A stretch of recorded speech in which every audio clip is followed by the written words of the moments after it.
The day my daughter told me to stop interfering in her life. I didn't argue. I didn't raise my voice. I just smiled and nodded, even though something inside my chest cracked so loudly I was sure she could hear it. She stood in my kitchen with her arms crossed, eyes sharp, chin lifted the way she did when she was determined to win. She looked nothing like the little girl who used to crawl into my bed during thunderstorms, trembling and begging me not to let the thunder take her. That girl was gone, replaced by a woman who believed she no longer needed me. "I'm an adult now," she said. "You need to stop interfering in my life." I remember noticing the way the afternoon sun fell across the counter, how peaceful everything looked despite the words she'd just thrown at me. I wanted to grab her hands and beg her to listen, to trust the instinct she used to have, the one that once knew when something felt wrong. But I didn't. I simply smiled and said, "Okay." She left with him that night. A year later, she came back with a suitcase and nowhere else to go. When I opened the door and saw her standing there, thinner than I'd ever seen her, eyes hollow, shoulders slumped like she was carrying a weight too heavy for her body, my heart shattered all over again. She didn't even step forward at first. She just stood there, trembling, as if she expected me to slam the door in her face. "Mom," she whispered, "I have nowhere to live." I stepped aside immediately. "Come in." She collapsed onto the couch and cried the way only someone who has lost everything cries. Not loud at first. Just quiet, broken sobs that shook her entire body. I made her tea the way I always used to, chamomile with a little honey, and waited until she was ready to speak. Her husband had drained her savings, her inheritance, everything her grandfather had left her. He'd convinced her to sign documents she didn't understand. He'd opened credit cards in her name, put the bills in her name, maxed them out. When she finally confronted him, he laughed and told her to leave. Said the apartment was his. Said she had nothing. She told me all of this while staring into her tea. Like if she looked at me, she might break all over again. "I know you warned me," she said finally. "I know you tried. I should have listened. I was horrible to you." I wrapped my arms around her and held her the way I did when she was small. "You're home," I said.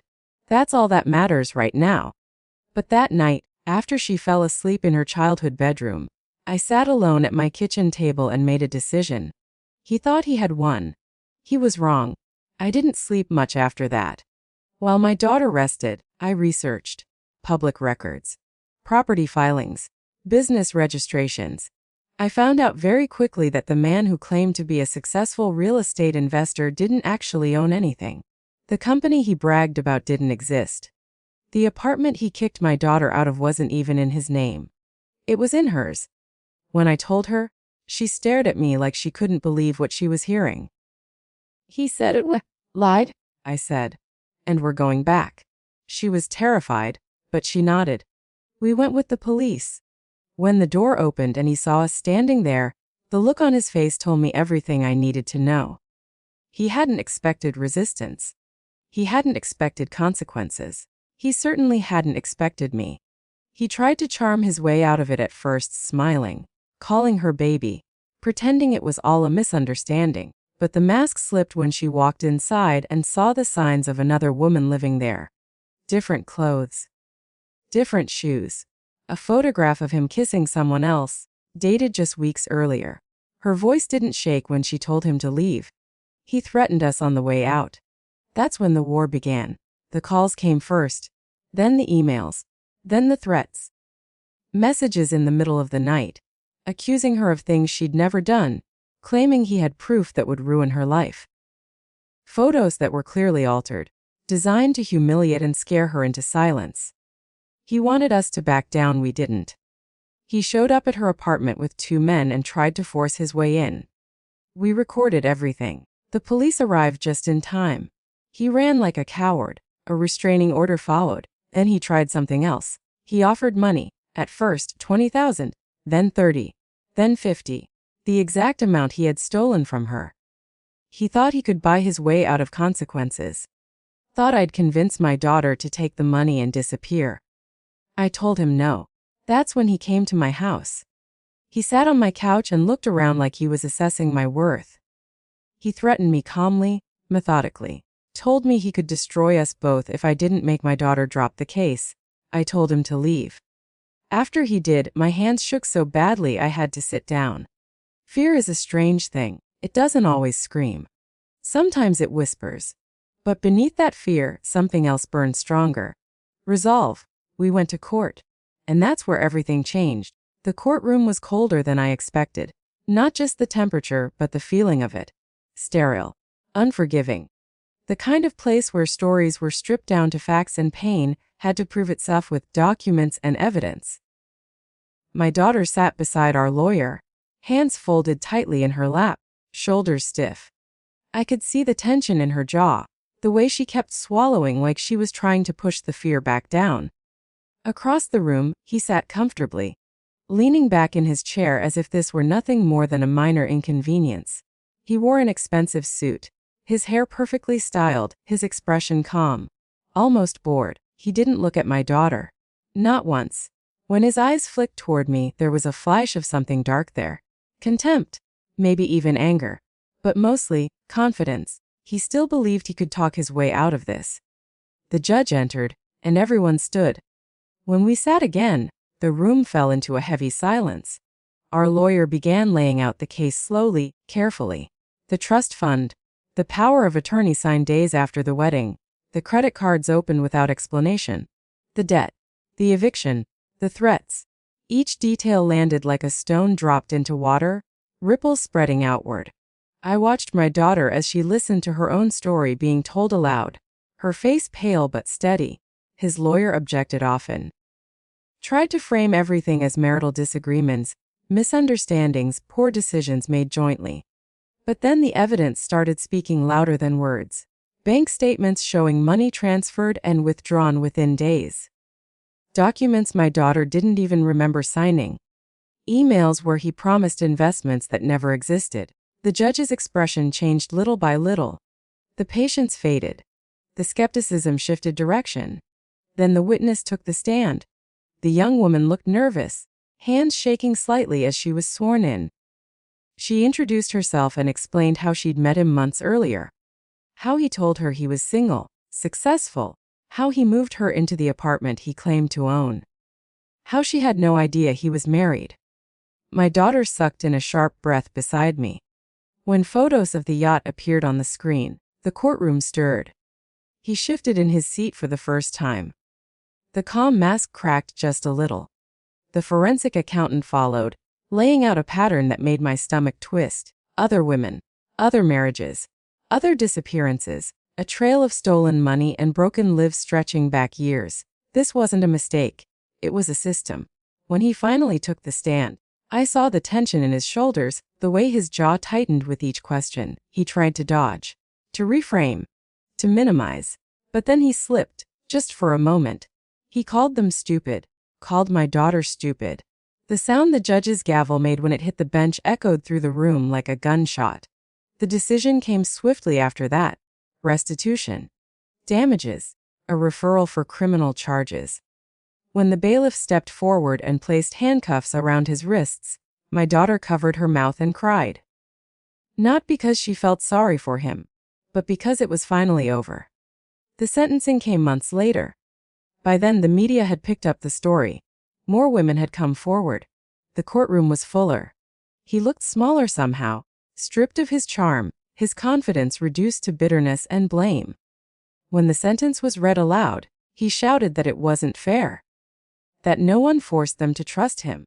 The judge's response was cold and final. Trust is not consent to be robbed.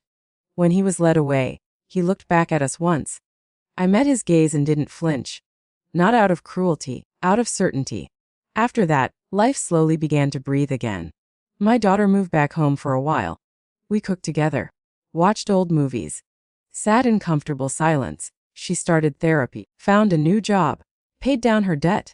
Piece by piece, she rebuilt herself, not into who she was before him, but into someone stronger, wiser. One evening, she sat across from me at the kitchen table and said, "I used to think being independent not needing anyone. Now I know it means knowing when to accept help." I smiled. Years later, I watched her hang pictures in her own apartment. I saw her laugh again. Truly laugh. I read letters from other women thanking her for standing up, for telling the truth, for fighting when they couldn't. Sometimes, I think back to the day she told me to stop interfering. I remember the smile I gave her. Not because I didn't care, but because I trusted that if she ever fell, she'd know where home was. And she did. Because love doesn't mean control. It means showing up, staying, fighting when it matters, standing beside your child when the world tries to break them. That's what I did. And I would do it again. After the sentencing, there was a strange quiet that settled over our lives. Not peace exactly. More like the silence after a storm has passed and left everything altered. You walk outside and recognize the landscape, but something about it feels different. Sharper, clearer. You're more aware of where the ground is solid and where it can give way beneath your feet. My daughter moved back in with me longer than either of us expected.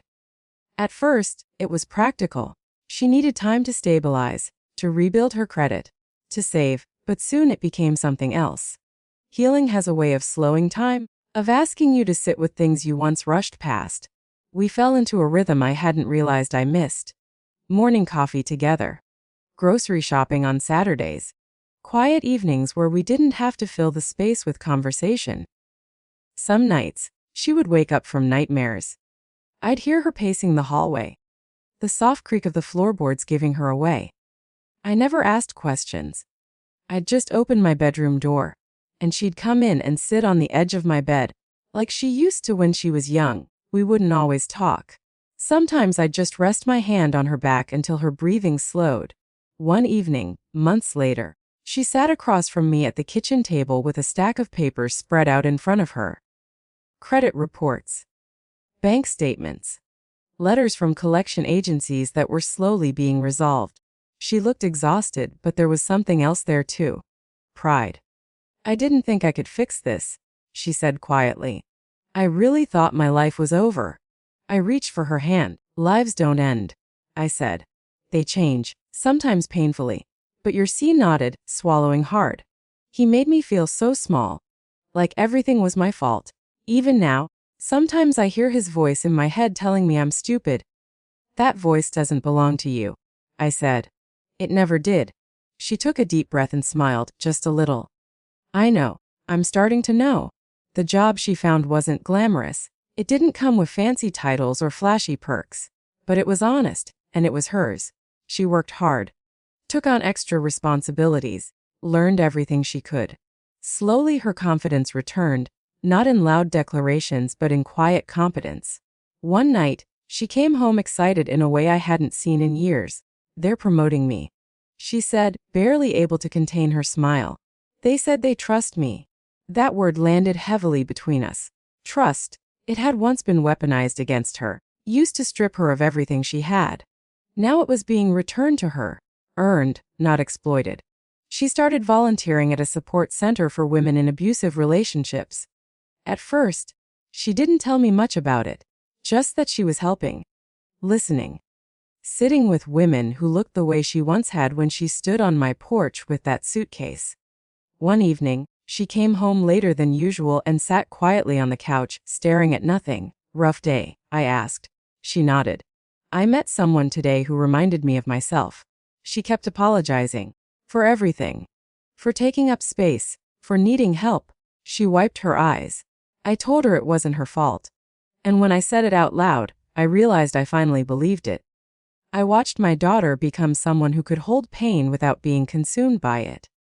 Someone who could stand in truth without fear.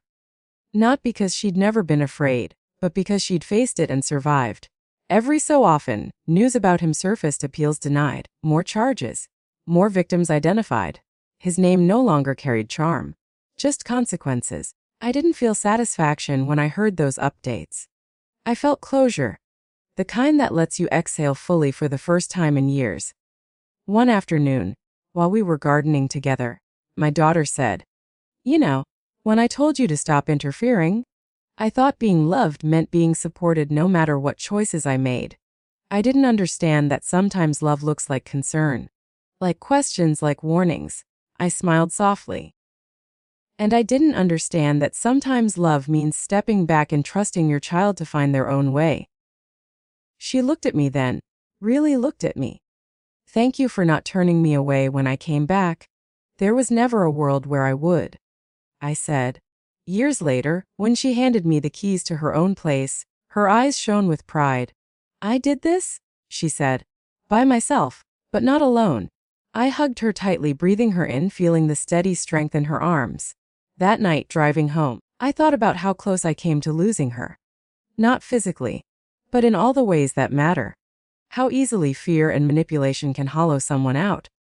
How quietly it happens. And I thought about that smile I gave her all those years ago. The one she misunderstood. It wasn't surrender. It was faith. Faith that if she ever needed me, I'd still be here. And I was. Time kept moving, the way it always does, indifferent to what it drags with it. Seasons changed around us. Winter gave way to spring, spring softened into summer, and with each passing month, my daughter grew more into herself. Not the version of her that existed before him, but a new one shaped by experience, caution, and hard-earned clarity. She began to laugh differently. Freely, without checking herself. She took up running again. Something she'd loved in college, but abandoned during her marriage, because he'd told her it was a waste of time. I'd watch her lace up her shoes in the morning, earbuds in, determination on her face, and I'd think about how small, controlling comments can steal entire pieces of a person without them realizing it. Sometimes, over dinner, she'd share things she was learning in therapy. Words like coercive control, financial abuse, trauma bonding. Hearing them put language to what she'd lived through made it real in a new way. Less like a personal failure. More like something done to her. One evening, she hesitated before speaking. "Do you ever resent me?" she asked quietly. The question caught me off guard. For what? For not listening? For pushing you away?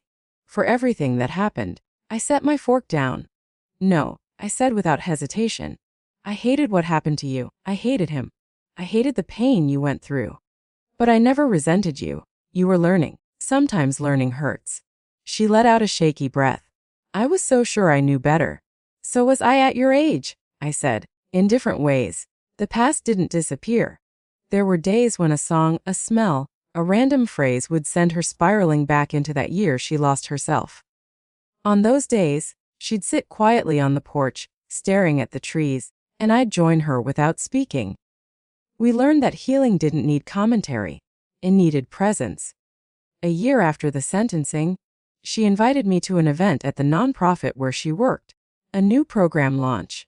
Financial literacy workshops for women leaving abusive relationships. When she stood at the podium to speak, her voice steady, her posture confident, I felt tears blur my vision. She wasn't telling her story for sympathy. She was using it as a bridge. Afterward, a woman approached us, older than my daughter, tired eyes, hands clenched nervously. She thanked my daughter for her courage, for giving her, watched my daughter listen, nod, reassure her. No savior complex. Just understanding. On the drive home, she was quiet. Then she said, "I used to think strength was never needing help. Now I think it's choosing what you do with the help you're given." I smiled. The letters started arriving after that. Emails too. From women across the country. Some who'd been in situations like hers. Some who were just beginning to realize something was wrong. She read every one. Responded to as many as she could. She never promised outcomes, just honesty. As for him, his world continued to shrink. Prison stripped away everything he used to manipulate people with. No tailored suits, no charm, no audience. Just accountability. Every attempt he made to regain control failed. Appeals denied. Letters returned unopened. Even behind bars, he couldn't escape the truth of what he'd done. One afternoon, my daughter found me in the garden and handed me an envelope. "This came today," she said. Inside was a letter from one of the other women who testified. She wrote about rebuilding her life, about enrolling in classes, about trusting herself again. She thanked my daughter for standing firm when it would have been easier to settle quietly. My daughter folded the letter carefully. "I almost took the money," she admitted. "When he offered it, part of me just wanted it to be over." "I know," I said. But then I thought about what that would have taught me. And what it would have taught him. She looked at me. Thank you for not letting me choose fear. I took her hand. You chose courage. I just reminded you it was there. Years passed. She moved again. Advanced in her career. Built friendships that were rooted in mutual respect, not control. She dated cautiously, thoughtfully, never rushed. And when she eventually introduced me to someone new, there was no grand announcement. Just a quiet confidence. This one listens, she said simply. That was enough. On the anniversary of the day she came back to my door, we sat together on the porch as the sun set. She brought it up first. I still remember your smile, she said. The day I told you to stop interfering. I nodded. I remember it too. I thought you didn't care, she said. Now I know you were letting me go. Letting you learn, I corrected gently. She leaned her head on my shoulder. I'm glad you were here when I came back. So am I said. Some lessons are expensive. Some cost pride, some cost time. But the most important ones teach us where safety truly lives. That night, as I locked the door and turned off the lights, I felt something settle inside me. Not victory, not revenge, just peace. Because in the end, he didn't take my daughter's life, and he never took my place in it.